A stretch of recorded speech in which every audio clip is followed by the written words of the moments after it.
the hour. Well, 23 members of NMU's faculty are now showing their artistic side at the DeVos Art Museum. Works of art are now on display, and Ashley Kirkland is there this morning for a look at what you can expect from their exhibit. Ashley? Well, Vicki, the works of art you'll see here in this exhibit are from great artists who happen to be professors here at NMU, and I'm standing right now with one of them, Christine Flavin she's a history of photography professor, right?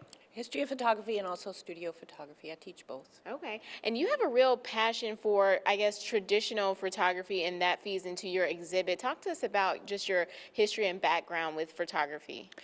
My specialty is alternative historic processes, but because I also am a scholar in the history, a lot of the work that I do, whether it's digital or traditional, does have the history of the photographic medium infused in the message. Okay. And you have two pieces in this exhibit named American Landscape. Talk to us about this first piece we're seeing and kind of what's the background behind your exhibit?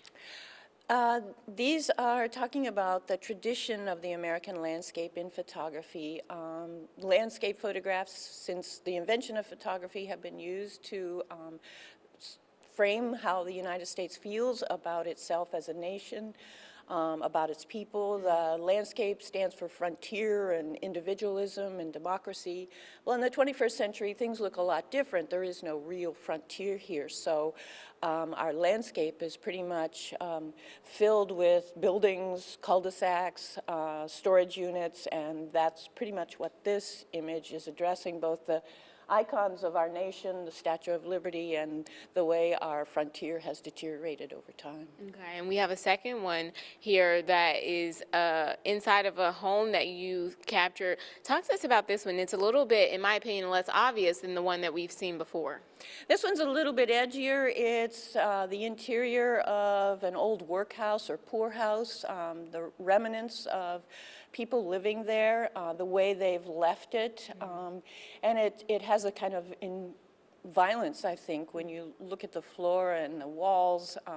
It's very edgy, and before I make a print, I always alter hue and saturation a little bit to kind of support the idea that I'm trying to convey in the image. Now, these are all images from around the UP. When I saw the Statue of Liberty, I didn't picture it being here in the UP because you said you go and you get lost. That's true. It's called Adventure Sundays, and I get in the car. It's sort of like a 1950s see the USA in your Chevrolet, and I just kind of get lost, and I find these amazing places, and that way I don't have to tell anybody where they are. I asked her and she said, I can't tell you that. And I'm like, well, you have to kill me? She's like, I don't know.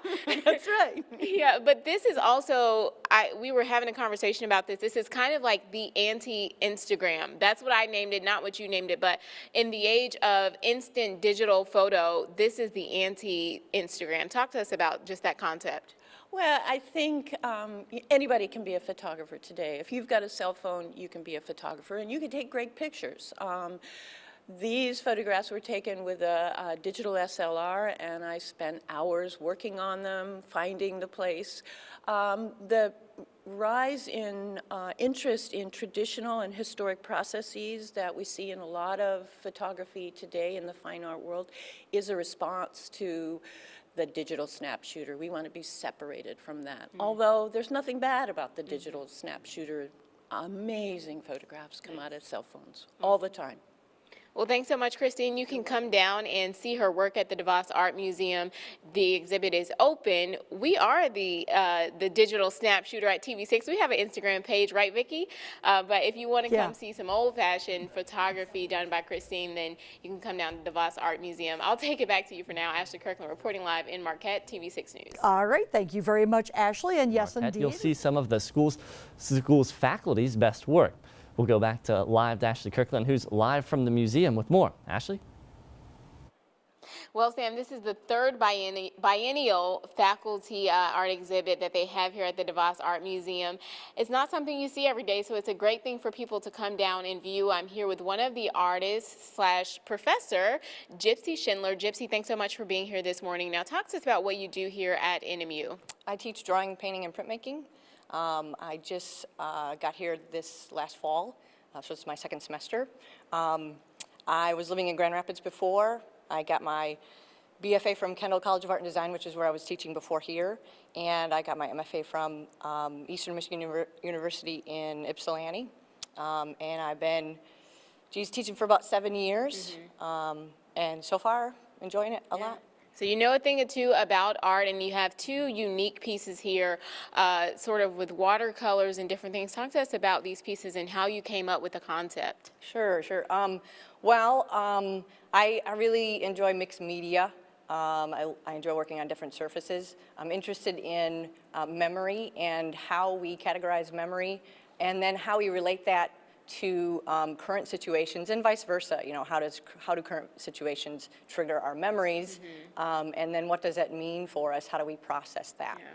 Now, this is a particularly interesting piece. Vicki was interested in that as well. She tweeted me about it. And what is that in his throat? I thought it was a brain originally, but apparently it's not. Right. Well, I was looking at a peach pit, and I'm interested in, the piece is called Finding My Voice. And so the peach pit is more about looking to the core of something, looking to the rawness of something. I just learned the word recrudescence, which means getting to the rawness of something.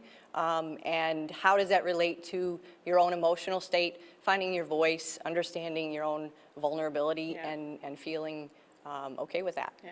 And this looks like a typical summer day here in the UP at the fair or something. How did you come up with the concept of this picture? Well, this one is based on an actual memory that I have of a family member who struggled with similar things that I struggled with in terms of, trying to find your strength. It's called Test Your Strength. And so it's about addiction, addictive behaviors, and where does that come from? How do we develop that? Is it genetic? Is it nurtured? And how do we find our internal strength that's based on the internal instead of the external? I would have never gotten all that from this picture. It's a pretty personal piece. Right. Art is very interpretive. Now, as a professor, something like this is great because you're always learning, but at the same time, you're a teacher. So how fun was that for you to do something like this where you had to showcase your work for maybe your students? Right. Well, I think it's really great to show them, because we tell them all these things about how to do what it is they're doing. And so it's really important to show them that we actually do this too, and we love to do this, and this is where our creative juices come from, and it also drives why we want to teach it to other people. The masters at work, they can show you better than they can tell you. Right. Well, thank you, Gypsy, for being here this morning and your lovely art, showcasing that to us. You can see these art displays here at the DeVos Art Museum. It's open to the public. It's open right now. They're having a special reception this Friday, January 16th, so make sure to come down for that. Also,